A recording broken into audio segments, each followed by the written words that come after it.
Mi ćemo se malo prisjetiti derbija Hajduka i Dinama koji je obilježio incident. Izvršni predsjednik Dinama Zdravko Mamić je zbog nedosuđenog prekršaja nad igračem Dinama skočio sa sjedala u počasnoj loži i zatim se verbalno obračunao s legendarnim igračem Hajduka Ivom Begom. Evo kako je to doživio sam Zdravko Mamić. Na mene nasrće Bego koji hoće šakom da me udari, ja ga zaustavljam i dok me oni iznose iz svečane lože na sporedni požarni ulaz, ja dobivam udarac u šakom u potiljak. Dolazak naš u Split je jednak dolasku u koncentracioni logor. S nama je akter poljudskih zbivanja, bivši nogometaš Hajduka Ivo Bego. Gospodine Bego, dobra vam večer u Splitu. Dobro večer. Šta se to događalo na Poljudu u subotu? Mamićev šov koju on izvodi već od kada je došao Dinama. Ja više drugo nema reći.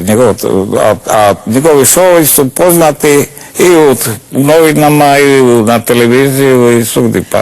A gospodine Bego, čime vas je iznervirao Zdravko Mamić da ste ga baš išli udariti?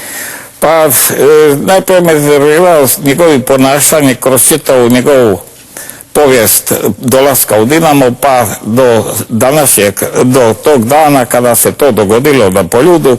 On je apsolutno izazivao gledaoce sa pritilja, pa gospodin Polasović, odvjetnik, naš član uprave, on je imao s njim prije toga neki dijalog, pa onda jedan gospodin Pašalić, on je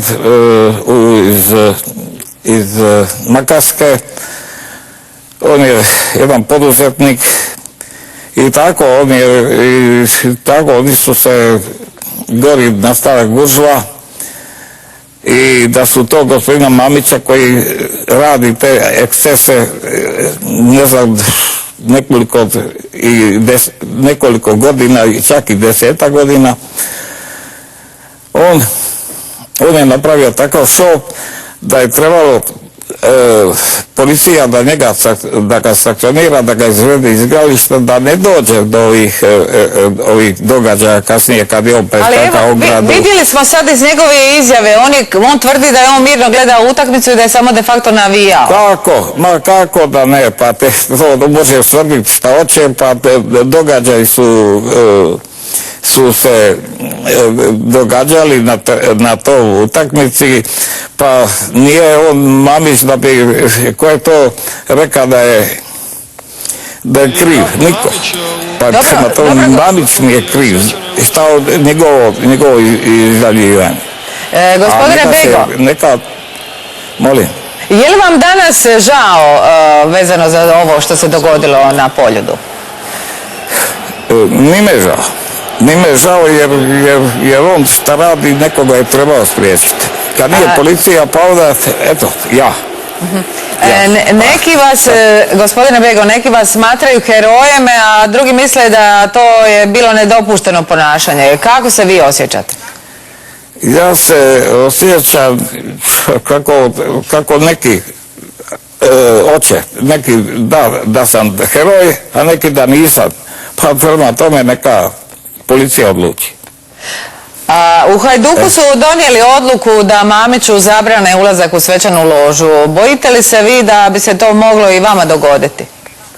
Pa nema veze, ja ću ići gdje su naši navijači na sjever i tamo ću biti sa Torcidom i mene uopće ne zanima ta svečana loža gdje sjede razni Mamići i tako dalje, šta ja znam, njegovi sljedbenici i ja ću poći gore u Torcidu i s njima ću gledati. Gospodine Bego, bili vi istu stvar ponovili danas?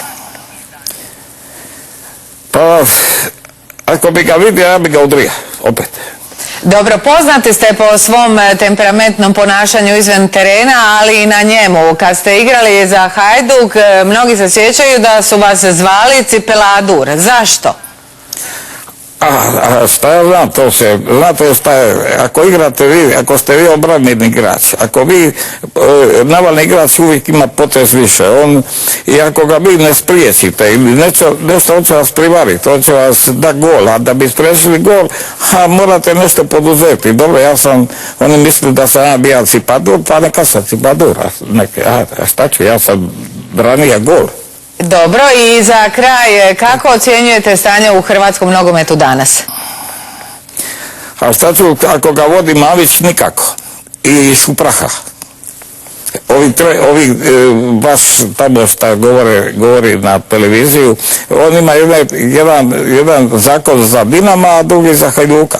On ima šubler, pa gleda je li je milimetar ili dva u ofsajdu. Ne znam, to je neka njegova ta politika. Ja mislim da bi ti gospodin Šupraha bio bi bolji voditelj Zagrebačkog saveza nego Splitskoga. A recite šta fali Hajduku? Hajduku fali da se nogomet u Hrvatskoj popravi, da dođe na grane poštenja, i ko bolji neka dobije prvenstvo ili eventualno utakmicu i tako dalje. Gospodine Bego, u Hajduku se ništa ne događa, u Hajduku je sve normalno, a ako mislite da u Hajduku loše, onda pogledate vi Dinama, pa ćete vidjeti tamo kako tamo sve u redu. Nije sve u redu, u nas sve ne valja. Gospodine Bego, hvala vam lijepo što ste bili gost emisije Studio 4. Molim.